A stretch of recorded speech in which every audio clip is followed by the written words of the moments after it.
بسم اللہ الرحمن الرحیم. بات چل رہی تھی سنتوں کی.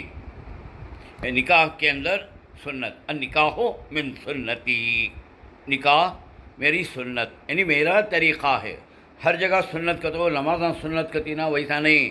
سنت طریقے کو ہوتی، ورنہ قرآن میں بولتا ہے سنت اللہ، اللہ کی سنت. کیا ہوتا ہے؟ اللہ سنت پڑھ رہا ہے. طریقہ اللہ سنت کے معنی ہے.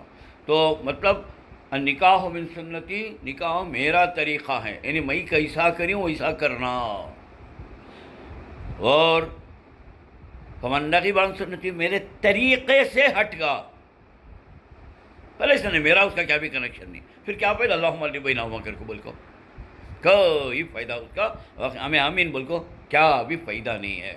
حضور کیسا بولے ویسا کرنا بھی برکت. اسی واسطے اب پہ دیکھو، پہلے زمانے میں طلاق کر کو بولے تو کہاں کی ریل ایک ایک ہوتی تھی، اور ڈرتے تھے میں، کب کب آتے تھے اور تعجب کرتے، طلاق ہوگی یو کہتے تھے نہیں. اور اللہ کا نبی ویسا چیز ہو. اب غض المباحاتی عند اللہ الطلاق، مباح چیزوں میں اللہ کے نزدیک مباح کا تو اللہ کیا بھی آرڈر کر کو نہیں ہے تو جگہ کر کو. جی بات میں تمہیں سمجھ گئے تھے، پر آزاد چیزاں کر کو وہ مباح نمازاں کے اندر ہوتی نا، وہ نہیں ہے، بلکہ یہاں کہ اللہ کیا بھی اس کے اندر کرو یا نہ کرو، ڈو اور ناٹ ڈو، وہ نہیں بول کو ہے کیا بھی ایسے چیزوں میں مباح. تو ایسے چیزوں میں سب سے اللہ کے نزدیک مبغوض، غصہ دلانے والی چیز طلاق ہے. جب آدمی طلاق دیتا ہے فرماتے اللہ کا عرش تھر تھرانے لگتا ہے.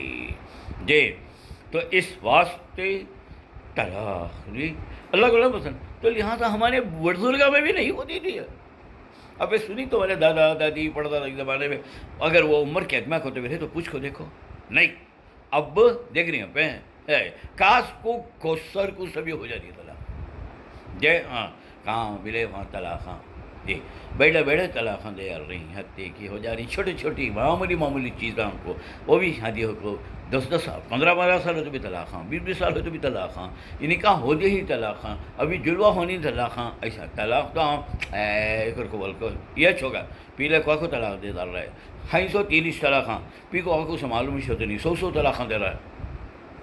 طلاق کا مذاق اڑا دی سب پہ. جی تو بہرحال یہ کئی کو ہو رہا ہے معلوم، یہ کام بھی ڈھنگ کا اللہ کے رسول کے مطابق شادی نہیں ہوئی، اس بات سے ہو رہا ہے. تو کر کو دیکھو انہیں غریبی شندے معمولی درجے کا رندے، اللہ کے بدل سے کوئی فتنہ نہیں آتا. پہلی چیز کیا کہتا ہو، انہیں رات تمام جاگتے رہتی، پورے میں مہندی شکرانہ یہ کر کے رات کے 2 بجے سوتی. عشاء کی نماز بھی چٹ، فجر کی نماز بھی چٹ. وہ بولتے معلوم یہ ظہر اثر بسر گیا، اثر کا کچھ مغرب کا کچھ پتہ نہیں، عشاء کو میں نشے میں تھا، صبح کو میں اٹھا نہیں. تو یہ حالت ہو کو رہتی ہے. گئی کی نماز اچھا، اس کے بعد فجر کو اٹھ رہی تمہیں رہ شکرانہ کر کے سوئے سے 2-3 گھنٹہ رات کو نہیں، فجر کی نماز بھی نہیں. پھر اس کے بعد دیکھیے کہ اس کے اندر کارروائی میں یہ قدمے اچھے پڑھنے والوں کی نمازیں نہیں، سب چھوڑ گئے. جلوہ شکرانہ دعوت فلانا فلاں کے طرف کہاں ہے. اور پھر اس کے بعد شادی کی رات ختم ہوئی کے بعد دوسری رات کو دلہا دلہن کی ملاقات کے بعد نماز. حالانکہ آپ کو معلوم ہے کہ پہلی رات شب زفاف جسے کہتے ہیں، اس کے اندر اگر دلہا یا دلہن کی نماز قضا ہوتی ہے تو اولاد نافرمان پیدا ہوتی ہے. ہوگا اب کس کے دیکھ لو، اولاد نافرمان اگر ہے تو آج یہ وجہ ہے پوری باتیں ہو چاہیے رہی. جو کام نماز چھوڑ کر کیا جاتا ہے اس میں خیر برکت ہے. اللہ کا حکم توڑ کر کے رہتا ہوں. حالانکہ ہر آدمی چاہتا ہے میرا گھر، میری بچی کا گھر آباد رہے، میرا بچہ خوشحال رہے. دعا مانگتے رہتے امام صاحب کو نکاح پڑھانے والے، اللہ ان کے گھر کو تو جنت کا نمونہ بنا. انہوں جنت کس معلوم نہیں، ان کو جنت کہاں ہے. انہوں جنت پیسے میں ہے گتی، جنت خواہشات میں ہے گتی، جنت کھانے پینے میں ہی، دکھاوے میں ہی جنت نماز میں ہے کر کو نہیں، جنت قرآن میں ہے نہیں، جنت مسجد میں ہے کر کو نہیں چلتی. تو یاد ہے تجھ میں.